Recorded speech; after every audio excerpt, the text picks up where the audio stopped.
హనుమంతుడు రాముడి ఉంగరం కోసం వెతకడమంటే మనకు కేవలం సీతాదేవికి గుర్తుగా ఇవ్వడమే తెలుసు. కాని దీని వెనుక అత్యంత ఆసక్తికరమైన, ఆధ్యాత్మికమైన మరియు ఎవరికీ తెలియని ఒక రహస్య గాథ ఉంది. హనుమంతుడు రాముడి ఉంగరం కోసం ఎందుకు వెతికాడు? ఆశ్చర్యపరిచే నిజం. రామాయణంలో హనుమంతుడు సముద్రాన్ని లంఘించి సీతమ్మను కలిసినప్పుడు రాముడి ఉంగరాన్ని ఇస్తాడు. అయితే రామాయణం ముగిసే సమయంలో హనుమంతుడు మరోసారి రాముడి ఉంగరం కోసం వెతకాల్సి వస్తుంది. ఆ కథ వింటే మీరు ఆశ్చర్యపోతారు. 1. కాలచక్రాన్ని ఆపిన హనుమంతుడు. శ్రీరాముడి అవతార సమాప్తి సమయం దగ్గరపడింది. యమధర్మరాజు రాముణ్ణి కలవడానికి అయోధ్యకు వస్తాడు. కాని హనుమంతుడు ద్వారం దగ్గర కాపలా ఉన్నంతకాలం యముడు లోపలికి వెళ్లలేడు, రాముడి ప్రాణాలను తీసుకెళ్లలేడు. హనుమంతుడి భక్తి ముందు కాలం కూడా ఆగిపోవాల్సిందే. 2. రాముడి వ్యూహం, పాతాళంలో ఉంగరం. తన అవతారాన్ని చాలించాలంటే హనుమంతుణ్ణి అక్కడి నుండి పంపించాలని రాముడు నిర్ణయించుకుంటాడు. అందుకే కావాలనే తన చేతి వేలికి ఉన్న ఉంగరాన్ని కింద పడేస్తాడు.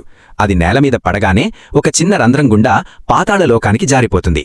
రాముడు హనుమంతుణ్ణి పిలిచి, హనుమా, నా ఉంగరం కింద పడిపోయింది, దాన్ని వెతికి తీసుకురా అని ఆజ్ఞాపిస్తాడు. 3. పాతాళలోకంలో హనుమంతుడికి ఎదురైన దృశ్యం. రాముడి ఆజ్ఞ మేరకు హనుమంతుడు చిన్న రూపం ధరించి ఆ రంధ్రం ద్వారా పాతాళలోకానికి లేదా నాగలోకానికి చేరుకుంటాడు. అక్కడ నాగరాజును కలిసి తన రాముడి ఉంగరం ఎక్కడుంది అని అడుగుతాడు. అప్పుడు నాగరాజు హనుమంతుణ్ణి ఒక గదిలోకి తీసుకెళ్తాడు. అక్కడ హనుమంతుడు చూసి షాక్ అవుతాడు.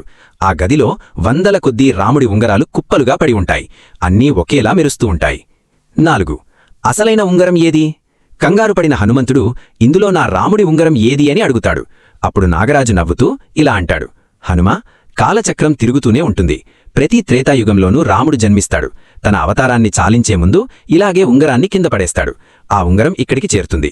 నువ్విక్కడికి వచ్చావంటే భూలోకంలో రాముడు తన అవతారం ముగించి వైకుంఠానికి వెళ్ళిపోయాడని అర్థం. 5. హనుమంతుడికి జ్ఞానోదయం. ఈ మాట విన్న హనుమంతుడు మౌనంగా ఉండిపోతాడు. ఉంగరం కోసం వెతకడమనేది కేవలం ఒక నెపం మాత్రమేనని, రాముడు తనను అక్కడి నుండి పంపడానికే అలా చేశాడని హనుమంతుడు గ్రహిస్తాడు.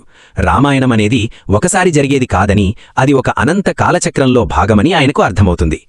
చూశారుగా, రాముడి ఉంగరం కేవలం ఒక ఆభరణం కాదు, అది ఒక కాల సూచిక.